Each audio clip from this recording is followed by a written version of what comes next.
Olá, meu nome é Thiago, de matrícula 222006463, e eu vou falar sobre o item 1.1 do relatório de pipeline, que se refere sobre a implementação de barras de registradores no próprio processador pipeline. Nós fomos induzidos durante esse relatório de pegar o processador em ciclo que já havia sido feito anteriormente e implementar a série de barramentos de registradores que vão separar algumas partes do processador em, por exemplo, 5 estágios, como é feito no pipeline tradicional. Com esse isolamento de estágios para um pipeline, a gente consegue fazer meio que várias instruções rodarem de forma não simultânea, mas ocorrerem em série, aproveitando melhor o tempo do processador ali a cada batida de clock, armazenando também dados e sinais de controle a cada registrador que vão ser passados que vão ser passados à frente a cada estágio. Com isso, você tem um isolamento das instruções e também você tem elas ocorrendo de forma meio paralela. Mas com isso nós enfrentamos um problema de hazards, de hazards de forma simples, onde com todo esse processo de dados, nós temos o problema, por exemplo, de dados que serão necessários em um certo estágio, dependem de um estágio posterior que ainda não foi processado totalmente. Também no caso do NW também, é um caso comum que ocorreria um hazards ali de dados. E uma solução implementada, também discutida durante as aulas, foi a do uso de 2 barramentos por etapa, onde nós mantemos os 5 estágios, só que nós colocamos um barramento atrás do outro em, em seguida a cada estágio, onde ali a gente dá mais um tempo para cada etapa ser realizada, e também isso possibilita evitar alguns ARDs relacionados a tempo, formas de dados, por aí. Só que é claro que isso não evita todos os tipos de ARDs ainda. Então, outra solução encontrada foi foi a da implementação de NOPs durante o código de assembly, onde isso reduz o tempo, onde isso aumenta o tempo de processamento também da CPU, porque ela vai ficar ociosa, até aquela parte que está rodando no NOP vai ficar ociosa, mas isso, mas isso também evita desses hazards. Só que isso depende também do programador de implementar isso durante seu código assembly, para que então seja levado ao processo da CPU. Olá, eu sou Rafael Henrique, do grupo C2, e aqui eu vou falar um pouquinho sobre o RLT View do nosso processador em pipeline. Aqui nós temos o processador pipeline visto de fora, né? Que seria apenas aqui com o que está entrando dentro do processador, o clock e o que está saindo. Aqui nós temos o clock e o nosso processador maravilhoso em pipeline. E essa aqui é a visão por dentro do nosso processador pipeline. Aqui, né, ele vai estar um pouquinho mais complicado, um pouquinho mais difícil, porque esse daqui é a versão do processador em pipeline que tem o controle de hazards. Então ele vai ter alguns probleminhas, algumas coisinhas que deixam o código um pouquinho mais difícil aqui, que fica meio feinho aqui nesse RLT View. E agora passando aqui para os requisitos temporais e físicos do nosso processador. Primeiro, quando a gente fez aqui no Time Analyzing, a gente recebeu aqui que a frequência máxima teórica do nosso processador dá 1,207,73 MHz, que é, curiosamente, a mesma frequência máxima teórica do processador em multiciclo. No caso, como na placa FPGA ele aguenta só até 250 MHz, nós temos aqui essa frequência como restrição máxima, né? E aqui nós temos os requisitos físicos do nosso processador. Ele vai ter bastante portas lógicas, bastante registradores e vai ter uma quantidade um pouquinho maior do que o multiciclo, porque ele tem uma lógica um pouquinho mais difícil por trás, né? Que são essas barreiras e tudo mais, que fazem o que o código tenha um número total de portas um pouquinho maior.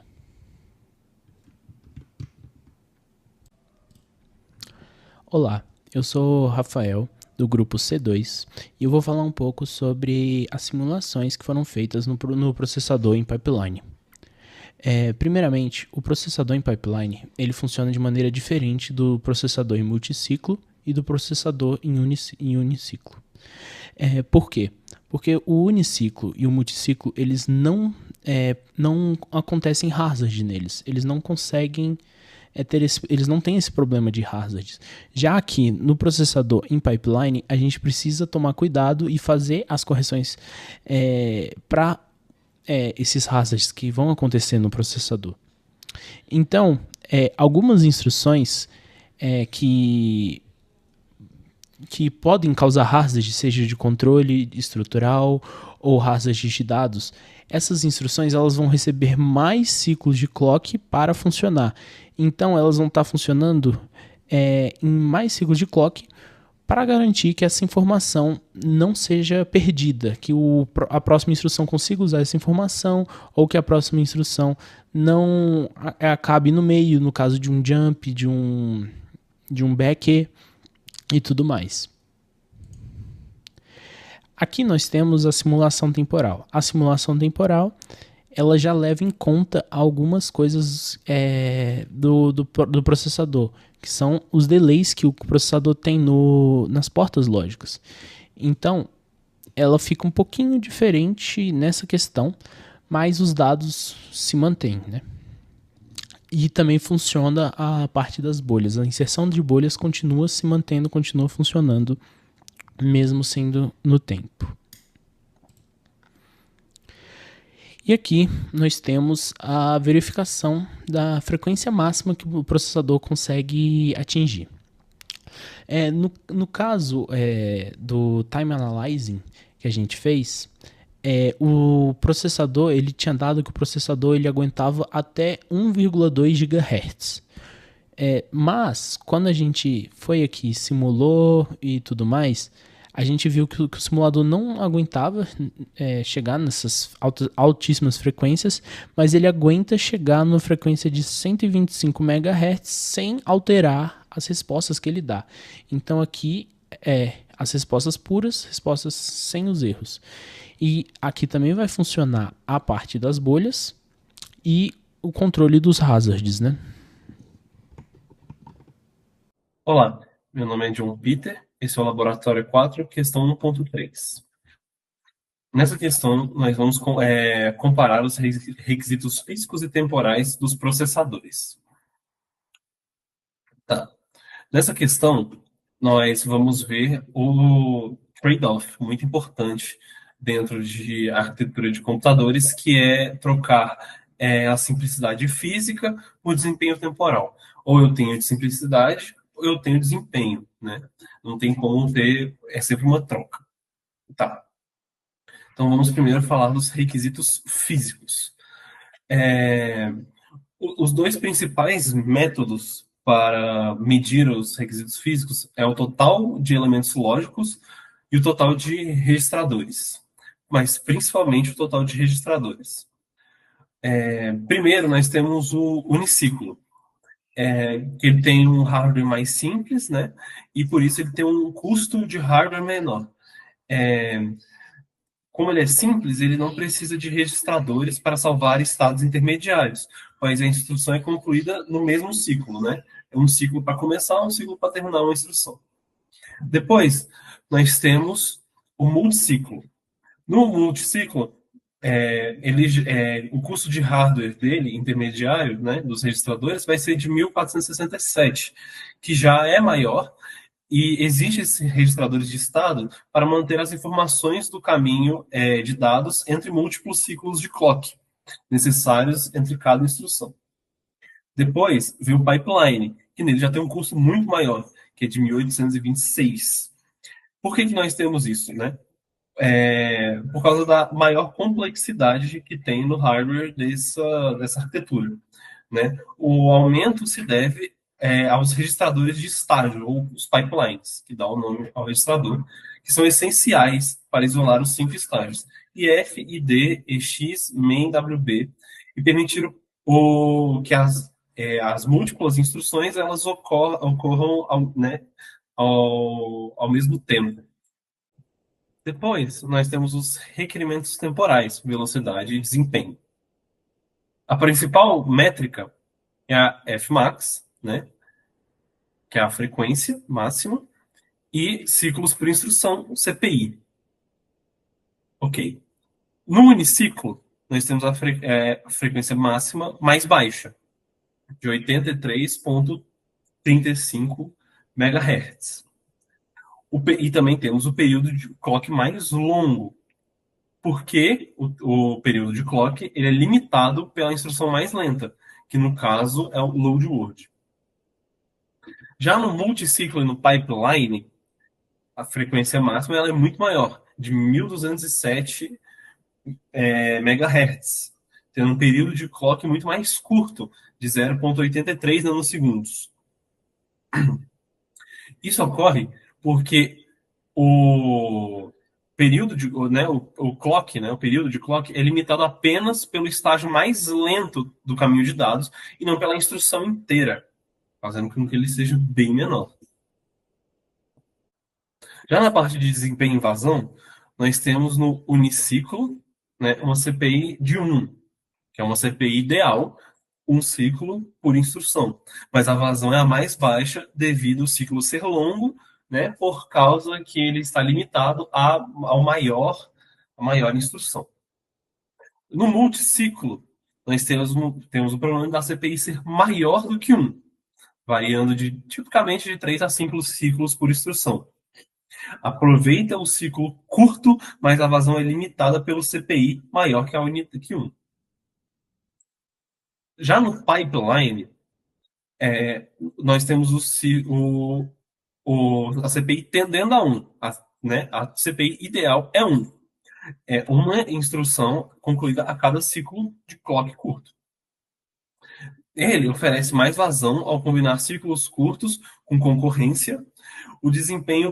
Porém, o desempenho ele pode ser reduzido por causa de hazards, né, ricos de dependência de dados ou controle que exigem interrupções ou stalls e por causa da sua pequena latência de 5 ciclos. Né?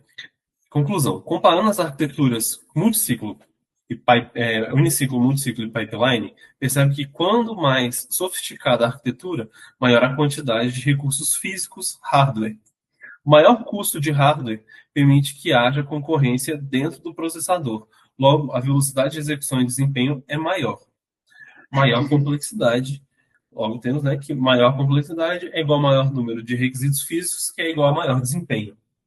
Olá a todos, meu nome é Vitor Hugo Cerqueira Lima, matrícula 2210 e 21492. Eu sou do grupo C2 da matéria de Organização e Arquitetura de Computadores. Eu vim aqui falar sobre o tópico 1.4 do nosso relatório, que avalia a análise comparativa de desempenho, comparando uniciclo, multiciclo e pipeline, no caso, os processadores implementados pelo nosso grupo. Então, inicialmente, o nosso objetivo central aqui é responder uma pergunta crucial da arquitetura de computadores. Qual desses processadores executa o nosso programa de teste no menor tempo possível? Para responder isso de forma justa, não podemos olhar apenas para a frequência do clock ou apenas para o número de ciclos. Precisamos de uma métrica que unifique esses fatores. Por isso, utilizaremos o tempo de execução médio por instrução. Essa métrica normalizada nos permite comparar a eficiência real das arquiteturas, independentemente do tamanho do programa que está sendo executado. A matemática por trás disso é simples. O tempo por instrução é o produto do CPI, que são os ciclos por instrução, pelo período de clock, que é o nosso TCLK. Uma observação fundamental para a nossa análise, nós optamos por utilizar as frequências práticas experimentais obtidas via simulação por forma de onda e não os valores teóricos do Timing Analyzer. Embora a teoria indicasse frequências acima de 1 GHz, na prática observamos instabilidade de sinal. Portanto, os dados que vocês verão a seguir refletem a velocidade real e estável que conseguimos simular na FPGA. Começamos pelo nosso processador pipeline. Na simulação, conseguimos uma operação estável em 125 MHz, o que nos dá um período de clock de 8 nanosegundos. Como pipeline, em um regime estacionário, completa uma instrução a cada ciclo, nosso CPI ideal é de 1. Ficando 1 por 8 nanosegundos, chegamos a um tempo de execução de 8 nanosegundos por instrução. Essa arquitetura combina o melhor dos dois mundos, um ciclo de clock curto e eficiência do paralelismo. Agora, analisando o uniciclo, ele possui um CPI fixo de 1, o que é ótimo, porém ele é penalizado pelo período de clock. Como o ciclo precisa ter a duração da instrução mais lenta, que geralmente é o load board, nossa frequência prática caiu para 83,35 MHz, resultando em um período longo de 12 nanosegundos. O resultado final é de 12 nanosegundos por instrução. Ele é eficiente em ciclos, mas lento no tempo absoluto. Por fim, temos o multiciclo. Aqui temos o cenário oposto. Conseguimos uma frequência razoável de 105,2 MHz. Entretanto, o multiciclo divide a instrução em várias etapas.